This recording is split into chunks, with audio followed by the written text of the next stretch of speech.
Hey guys, it's Bluebo. Just a heads up that there may be some sensitive content in this work. Take a moment if you need to, as things might get a bit hairy. With all that said, I hope you enjoy the performance. Thank you. Chapter 1 Letters. The bedridden professor mulled over the emotionless brunette. She has a unique approach to asking for an introduction, He thought. He warily swept his gaze up and down the woman's figure, noting her odd choice in clothing considering they were indoors, not to mention how dusty the black rain gear she had equipped seemed to be. An attempt at forming words returned a raspy sound. Herschel had no clue how long it had been since he'd had any water. After clearing his throat, Herschel tried to speak again.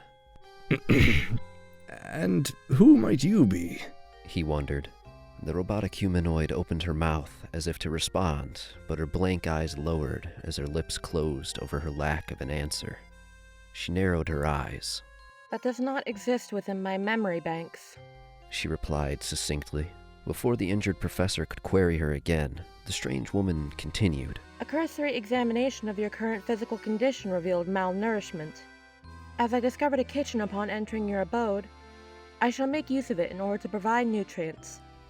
Without bothering to stay behind for a reply, the loquacious stranger stood and swiftly crossed the creaky wooden threshold to the tight hallway.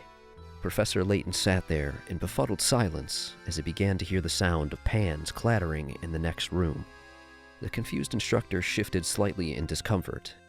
His wounds screamed back at him in recompense for daring to move. Hesitantly, he cast his gaze to the restroom at his right. The professor attempted to shuffle out from under the covers. His attempt was punished near instantaneously as his legs buckled under his own weight.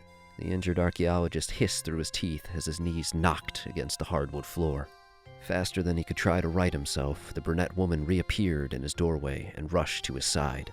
Professor Herschel Layton, your injuries have not yet healed, She warned.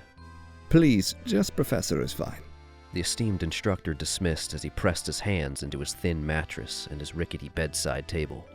Professor. The monotone maiden addressed while bracing an arm across his shoulders to prop him up. She pressed. What encouraged you to leave your bed? Well, Herschel trailed off as he briefly glanced to the restroom door. The strange woman followed his second-long look to the same door and uttered a noise of understanding. Personal faculties. Acknowledged, She stated. In the next moment, the deceptively strong woman had lifted the much taller Herschel into her arms. Much like a mother cradled an infant child, she carefully tiptoed over to the door the now stunned professor had pointed out. After nudging the cracked door open with her foot and taking a pair of careful steps within, the woman gently deposited the injured archaeologist on the tile floor. She carefully inspected the four corners of the tiny room before reporting. The walls are close enough that you may support yourself. If you require my assistance, simply shout and I shall arrive as swiftly as I am able. With that, the robotic maiden stepped out of the restroom while easing the door closed behind her. The noises from the kitchen resumed shortly thereafter. Herschel heaved a stressed sigh. After relieving himself and washing up, the professor took a moment to examine himself in the mirror. The bags under his shadowed eyes were still the same as ever, though Herschel might have believed they were a centimeter thicker after what had happened. His eyes narrowed as they'd landed upon his short mop of chestnut hair, absent of his beloved top hat. Observing the rest of his figure revealed that his attire had been changed sometime between when he'd been attacked and when he'd woken up in his room. Instead of his standard orange jumper, brown jacket, and brown slacks, he'd been clothed in his faded blue-striped pajamas. Herschel grimaced as he wondered just how cursory the stranger's examination of his physical condition had been. Shaking that thought from his head, the professor took a steadying breath. He then carefully shimmied along the wall to the restroom door and pulled it open. After he gently used his furniture and walls to support himself as he made his way back to his bed, he mistakenly believed himself to be safe before tripping on a barely raised plank in the floor and crashing into the side of the bed. This fall was apparently well-timed, as the robotic stranger rounded the corner with a steaming plate and a glass of water on a small tray. Her eyes darted to the fallen professor before she hastily maneuvered to the bedside table to set down what she held. She then braced an arm across Herschel's back and assisted him onto the mattress. Your injuries would not have healed within the 7 minutes I had left you. The unfamiliar lady scolded blandly. Her cyan gaze latched onto a growing red spot on the inside of the injured professor's thigh. A cut has reopened as well. Allow me. The stranger suddenly approached and curled their fingers around the hem of Herschel's trousers. Wait! The frenzied professor fretted as his own hands closed over the strange woman's grip. The robotic humanoid released her grasp on the clothing article. I cannot attend to your wound in this current situation. She rationalized. Either you remove your trousers or I cut it off. Herschel's eyes widened at this statement. Meeting her unwavering gaze, he couldn't help but wonder. She wouldn't, would she? With a weighty sigh, the injured archaeologist shoved his striped slacks down to his knees. As the forward stranger pulled the Flats first aid kit out from under the bed, Herschel discovered that the woman had already been particularly thorough in bandaging the plethora of wounds he'd sustained in his assault. My gratitude for assuming the more economical approach, Professor. The oddly eloquent medic thanked as she delicately snipped the stained bandage and removed it. Economical is certainly one way to describe it. The flustered professor muttered. It appears to be made of a stable fabric. The befuddling woman noted. It would have been unwise to waste it for so small a reason. Herschel blinked in surprise. You weren't threatening to dismember me? My aptitude for field medicine may be considered acceptable. The monotone lady explained. However, an amputation I wouldn't consider to be in my wheelhouse. Left curious by the sudden change in dialect, Herschel examined the woman closer. Was she smirking? As if the expression itself had noticed the professor's sudden influx of attention. The slight upturn of her lips vanished, and the stone-faced stranger returned to cleaning Herschel's wound. You found it necessary to change my clothes? Herschel questioned uncertainly. The rain had drenched them. You would have contracted a cold had I left you in them. She rationalized. Though I did not remove your underclothes. As you were unconscious, tending to that area would have been an incredibly abhorrent violation of your agency. For that reason, and the rationale that the cloth covered a minuscule enough area, relatively distant from your face, I left them as is. Herschel breathed a quiet sigh. As he averted his eyes from the strange medic's handiwork, his gaze landed on his beloved top hat, perched neatly on his immaculate yet unsatisfactorily small wooden desk across the room. Satisfied upon finding it, the esteemed professor wondered aloud. Why didn't you just take me to a hospital? Their security detail is insufficient, Was her only reply before she stood from the fresh bandages she'd wound around his leg and moved to the bedside table. As Herschel readjusted his trousers, the stranger retrieved the meal tray she'd left and held it out to the injured gentleman. I would advise you to nourish yourself, She encouraged. Curious, Herschel carefully accepted the tray and placed it in his lap. Despite all her eloquent posturing, the dish the woman had prepared was incredibly simple. A single omelet.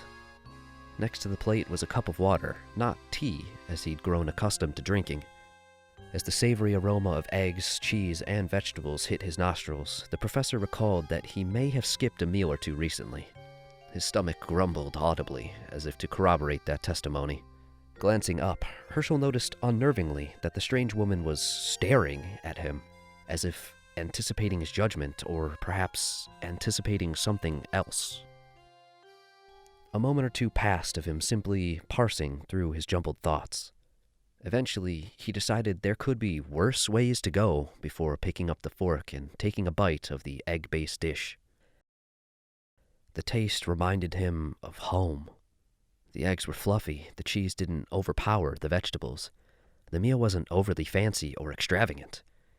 In a word, the dish was cozy, It appears to have been satisfactory. the emotionless woman observed.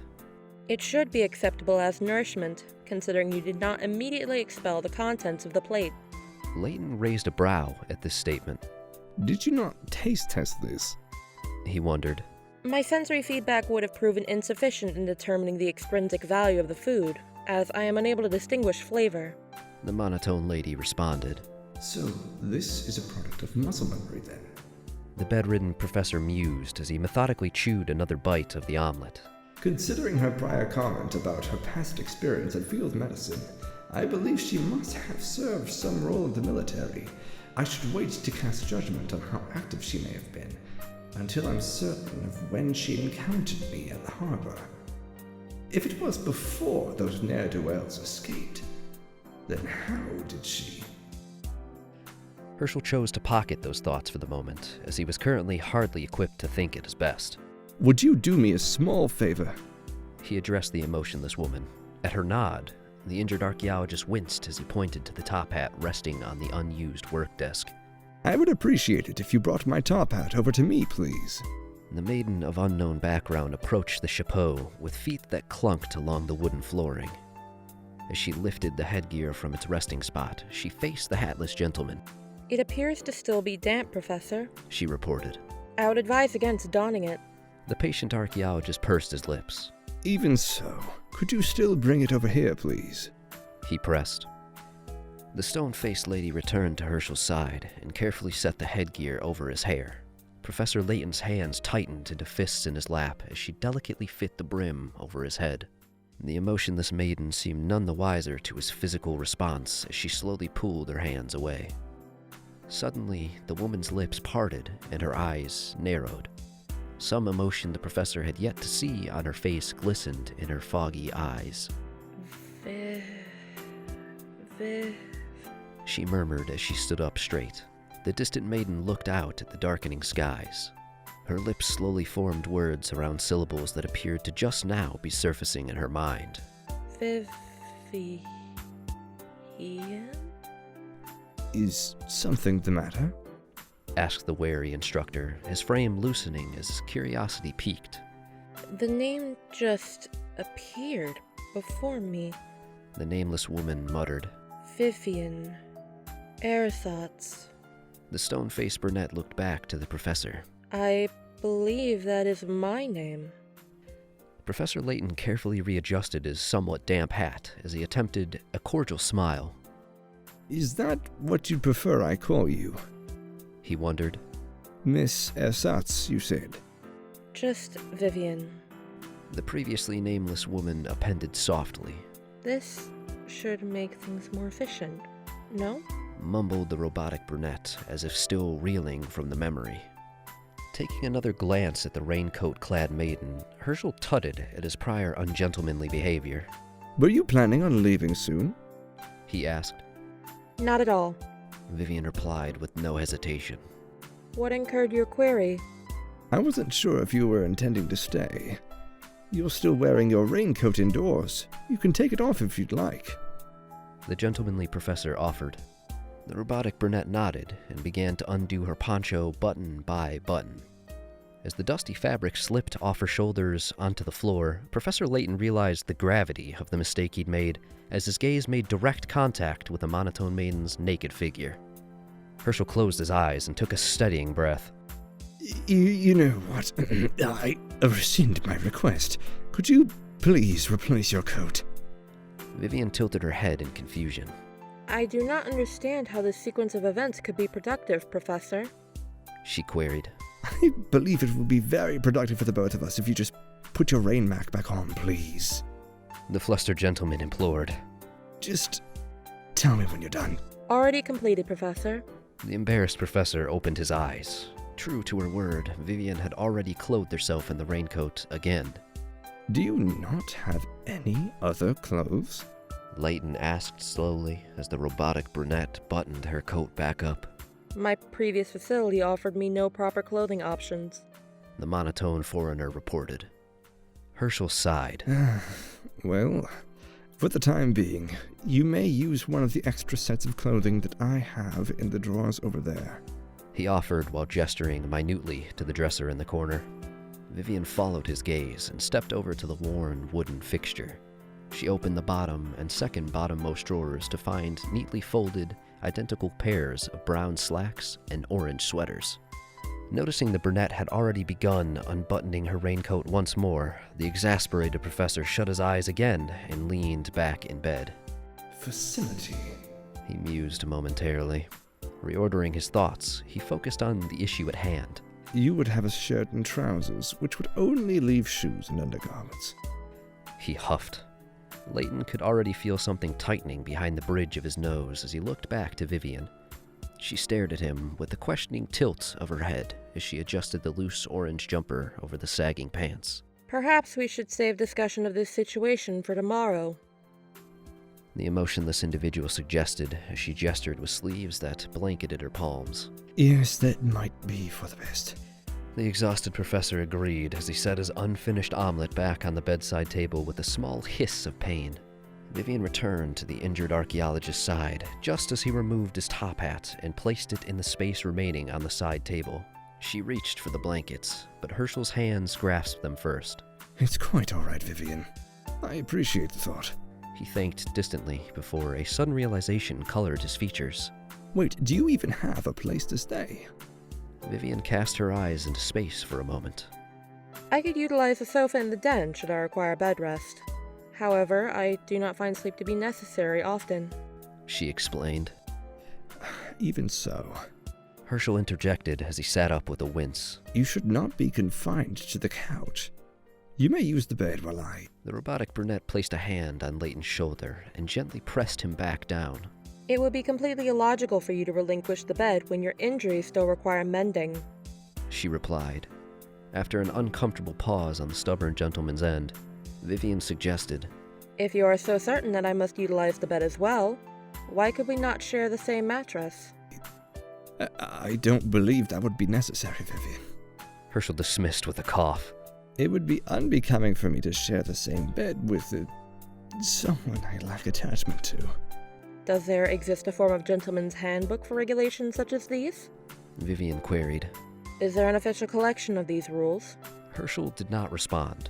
He briefly cast his eyes away from the emotionless individual to the top hat on the table before settling his gaze on his lap. I shall not press this, if it is an uncomfortable notion. Vivian stated. I merely do not understand the harm in it. I may have been sheltered during the development of the stigma, in fact. The professor sighed softly and nodded as he lay back down. Good night, Vivian. He bade as he reached over and turned off the light. Good night, Professor. Vivian replied as she retrieved the tray and maneuvered quietly into the kitchen. Several minutes later, she returned to the professor's room and noticed that he had already fallen asleep. His breathing had steadied into a soft rhythm that Vivian listened to intently for a few moments. The robotic brunette tiptoed to the window and stared outside at the darkened clouds covering London's nighttime sky. Perhaps I can assuage those worries tonight. Mused Vivian, just as she donned her rain mac once more and opened the third-story window to the chilly evening air.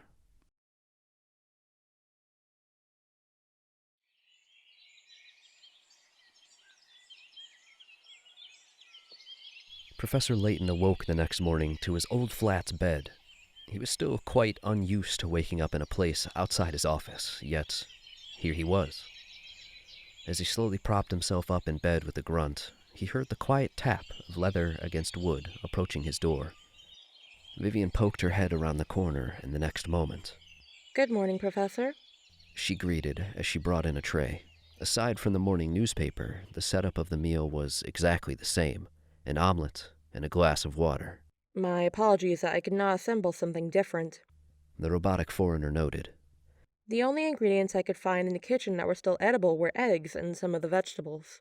That would explain the lack of culinary variety. Herschel thought sheepishly, as he couldn't recall the last time he'd visited the local grocer. Perhaps I could request Rosa to pick up a few ingredients for me if she's in the area.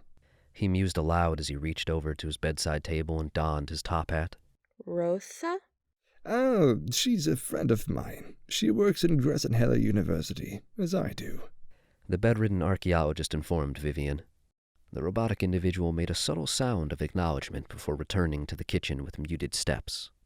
Professor Layton opened the most recent edition of the London Times as he sipped from the water glass. His eyebrows rose as his gaze skipped to an intriguing article tucked away in the corner. Midnight robbery! Is there a debauch on the loose? Local eyewitness reports state that the then-closed Lula Lingerie and Regular Choice Shoe Warehouse were filched of 4 pairs of matching undergarments and 2 pairs of leather shoes, respectively, at 9:38 p.m. last night. Further examination of the scene revealed that the window had been broken and footprints had been left behind.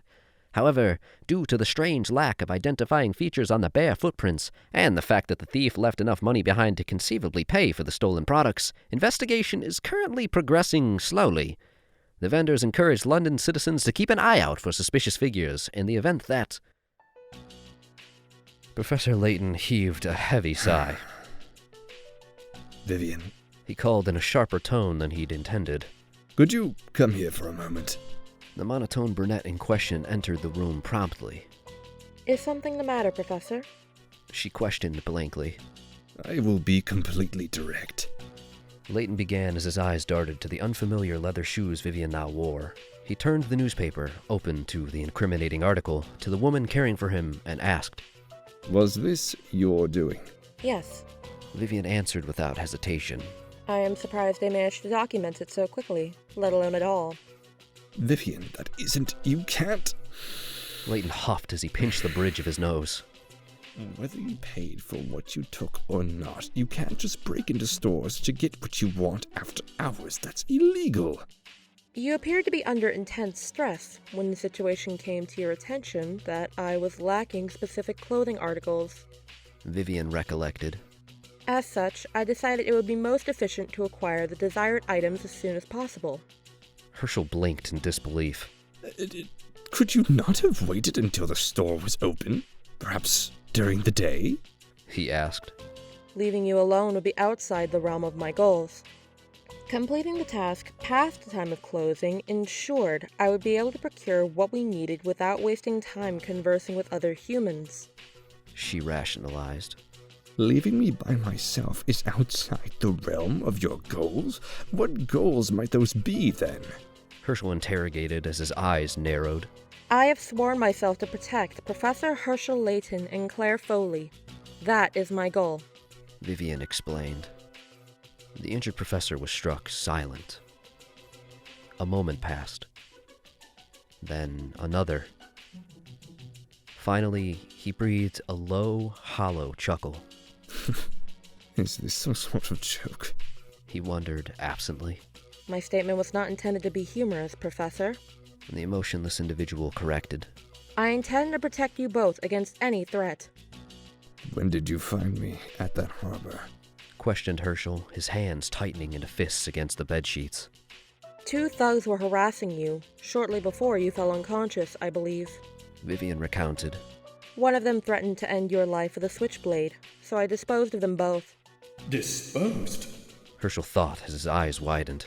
His posture grew defensive as he wondered of the woman. You mean you murdered them? They intended to perform as much on your person. She responded defensively. Such measures were only preventative in nature. That doesn't mean... No, I don't understand.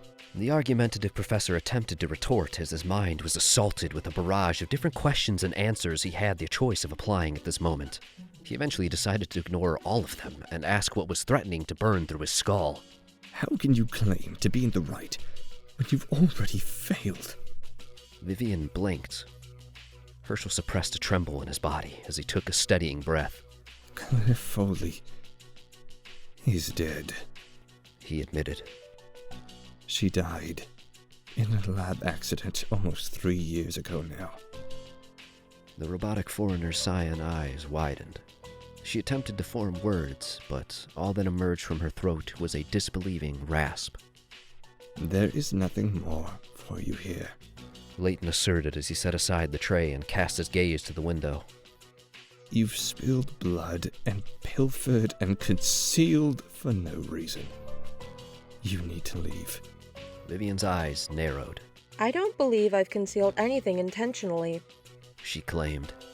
However, legal or not, I've done everything up to this point following my escape to protect you. That is not no reason. It might as well be. Herschel snapped back as he stood up sharply, his stinging injuries going fully ignored. The aggravated professor quickly closed the distance between himself and the robotic individual. Every single bit of research I've done investigating her death is gone. I may as well have spent that time twiddling my thumbs. I can't bring the truth to light. I can't even be a proper gentleman. I may as well be useless. Professor Layton shook slightly as he glared down at Vivian. The monotone caretaker met his softening stare with an unreadable expression on her face. You would have been better off leaving me to my fate, Vivian. The heartbroken professor chuckled softly. At least then you may have had a chance at normalcy. Herschel's eyes stung. His throat felt raw. His body felt unbalanced, like the world was moving under his feet without him. A pair of strangely textured hands returned him to solid ground. As Vivian cupped the injured professor's cheeks, something akin to sorrow glistened in her eyes. I can't claim to have been nearly as close to Claire as you were. The human-like foreigner began. But I remember she told me something very important when she visited me. Her gaze dipped as she recalled her friend's words with a feeling of warmth. She said people are a lot like dandelion seeds. They're everywhere, and they persist in almost any kind of environment. But a strong gust of wind can separate a lot of them from each other. The seeds that detach from the flower have to carry on the dandelion's will, regardless of what was left behind. Eventually, those seeds and the ones left in the flower will become part of the same whole again. But until then, the free seeds have to perpetuate the dandelion in their own way. Herschel's body had gone slack as he silently met Vivian's gaze. I am sure she put it more eloquently than I did. Vivian muttered. But the point is that every life has meaning. You and everyone else have to continue on in the wind until you reach the end. The professor opened his mouth as if to say something, but his expression morphed into a grimace as the burn of his wounds demanded his attention. His knees buckled. Vivian caught the professor and gently lowered him to kneel on the ground. Face to face with him, the wayward stranger took Layton's hand and met his misty eyes. If you do not want my protection, I will leave and never interfere with your life again. But until that time comes, a small smile crossed Vivian's face as she promised. I will protect you with everything that I am. Herschel did not respond. The rigidity of the joints in Vivian's fingers reassured the sorrowful professor in some odd way. Only as he blinked away the burn from his eyes and felt twin droplets run down his cheeks did he realize how tired he was. The professor placed a hand on the stronger caretaker's shoulder. He squeezed it gently, as if to prove to himself that she was real. Claire, he thought. I hope you can forgive a small lapse in my status as a gentleman. Professor? Vivian asked. What are... Professor Layton gently pulled Vivian toward him and wrapped his arms around her. His long, unshed tears pooled over and soaked into the sweater Vivian wore. Vivian was frozen for a few moments. She was startled by how warm Herschel felt, how his body trembled against hers with sobs that carried no sound. Uncertain of what exactly to do to comfort her charge, she simply sat there and allowed the professor to cling to her for a single, stable moment. Neither knew how much time had passed before Layton's figure stilled and his breathing steadied. In that moment, a memory reoccurred to Vivian. That's the day she dropped the picture, she recalled. What do you mean? Herschel wondered as he pulled away from the anchored brunette. The same day she told me that, she'd accidentally left this behind. Vivian explained as she pulled a crumpled, faded photograph from the pocket of her poncho. She smoothed out the creases as best she could as she recalled. I remember. She mentioned you that day as well. When I saw this picture, I recall thinking they look so happy together. I vowed to return this photograph to her when next I saw her, but... The pensive caretaker returned her gaze to the professor from the picture as she held the moment trapped in time out to him. Perhaps it would be better left in your hands now. The sentimental archaeologist gently accepted the photo from Vivian's hand and examined it closer. A wistful smile turned up in his lips as he recognized when the photo had been taken. That spring day, a torrential downpour had started soon after they'd taken the photo. Herschel remembered Claire dragging him by the hand as they rushed for cover.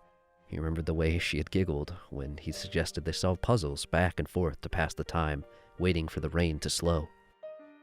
He remembered the way she had beamed at him, as if the back-breaking rain was only a fleeting daydream, and he was all that mattered. Herschel turned his gaze back to the quiet brunette, kneeling across from him. He looked between his caretaker and the photograph he held for what felt like an eternity. Finally, he began. I really do appreciate this. The nostalgic professor held the photograph back out to Vivian as he continued. However, I believe you should be the one to hold on to this. A flicker of guilt sparked in the monotone individual's eyes. Are you certain? That is... She trailed off. Layton's smile became more reassuring. It's what gave you purpose to continue, is it not? He prompted. Vivian gratefully accepted the photograph from the professor. She held it close to her with an unfamiliar warmth in her eyes. Besides... Vivian looked back up as Herschel continued softly, almost to himself.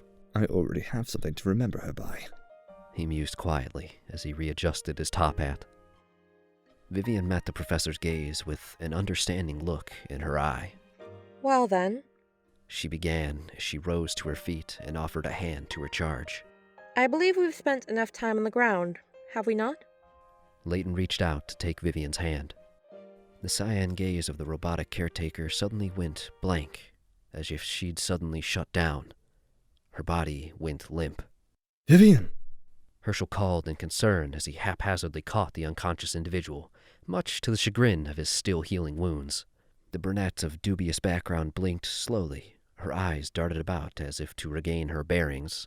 Are you quite all right? The injured archaeologist asked as he delicately righted Vivian to a kneeling position. What? Vivian shook her head as she stuttered. I just suddenly felt lightheaded. But that shouldn't... I don't think... A long, low, agonized growl permeated the room.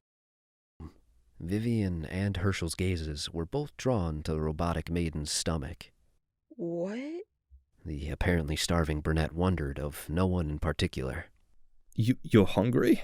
Layton asked in disbelief. I'm hungry? The confused brunette murmured as she pressed her hands over her thin gut. How? Herschel turned and shuffled closer to the head of his bed. Despite the burn of his cuts and bruises, he reached across the sheets and pulled the breakfast tray toward him. Vivian looked up upon hearing the professor hiss through his teeth. She interjected. Professor, allow me... No worries. It's all in hand.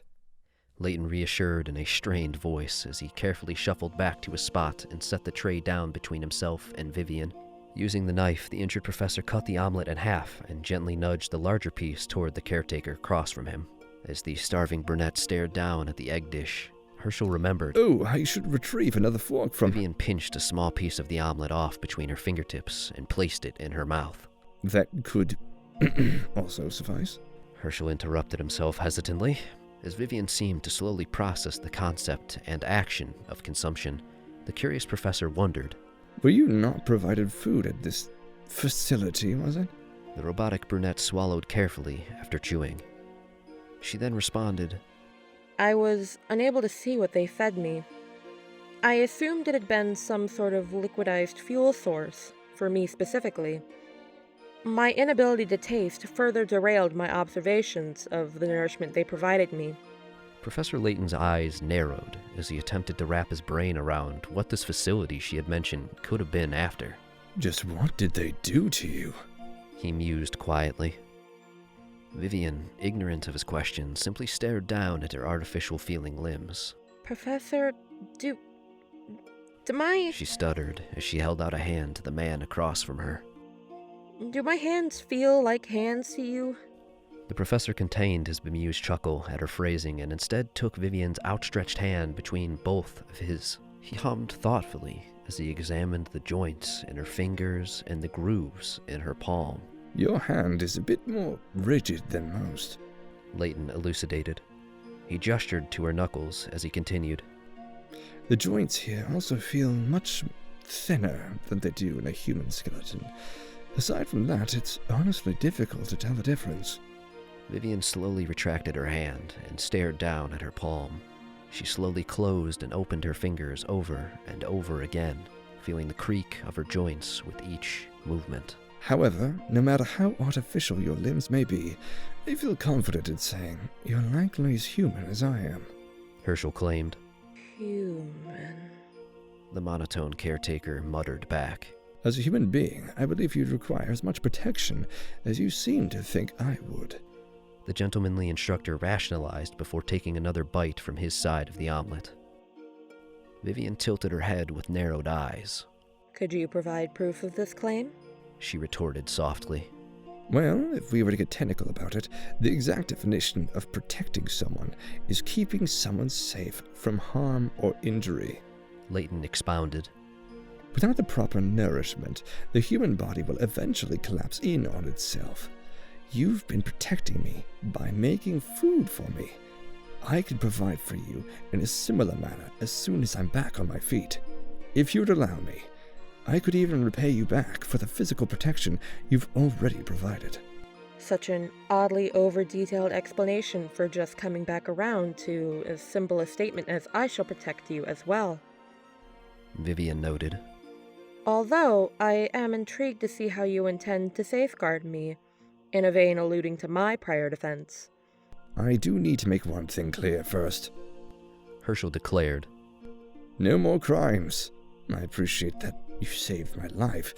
However, it's morally abhorrent to take others' lives. If you can swear that you won't steal or kill like before, then you may stay. The methodical brunette nodded slowly in understanding. Then we have an agreement, stated Layton as he held out his hand. Vivian, however, had held out her pinky finger at the same time as Herschel had gestured. Upon seeing this, Vivian shrank back slightly as she cast her gaze away. Professor Layton simply smiled and gently offered his own little finger to her. The protective brunette sighed softly in relief as she interlocked her finger with his. It was in that silent pledge that both vowed to protect the other in any way they could, no matter what came their way.